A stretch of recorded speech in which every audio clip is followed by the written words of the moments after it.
शहरासह इतर जिल्ह्यातील ताज्या घडामोडी पाहण्यासाठी सिंधुदुर्ग 24 तासला सबस्क्राईब करा आणि बेल आयकॉनवर क्लिक करा। सिंधुदुर्ग 24 तास सदैव तुमच्या सोबत। पुढील बातमी पाहणार आहोत विस्ताराने।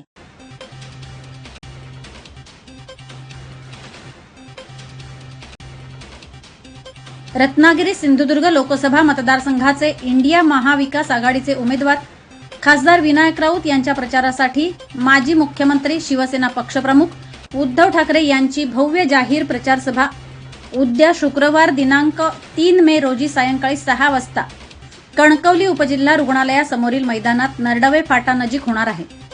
या प्रचार सभेची जय्यत तयारी सुरू असून इंडिया महाविकास आघाडीचे सर्व नेते, पदाधिकारी, कार्यकर्ते आणि जिल्हावासियांनी उद्धवजी ठाकरे यांचे विचार ऐकण्यासाठी हजारोंच्या संख्येने उपस्थित राहावे असे आवाहन कुडाळ मालवणचे आमदार वैभव नाईक यांनी केले आहे।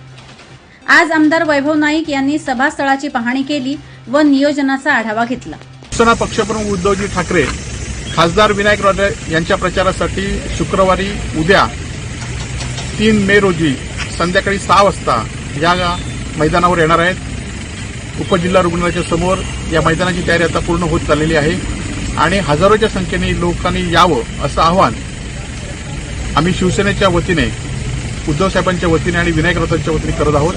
आणि महाविकास आघाडीचे सर्व सदस्य, महाविकास आघाडीचे मतदार आणि सिंधुदुर्ग जिल्ह्यातले मतदार हजारो संख्येने या असं आवाहन आपल्यामार्फत या ठिकाणी करत आहोत।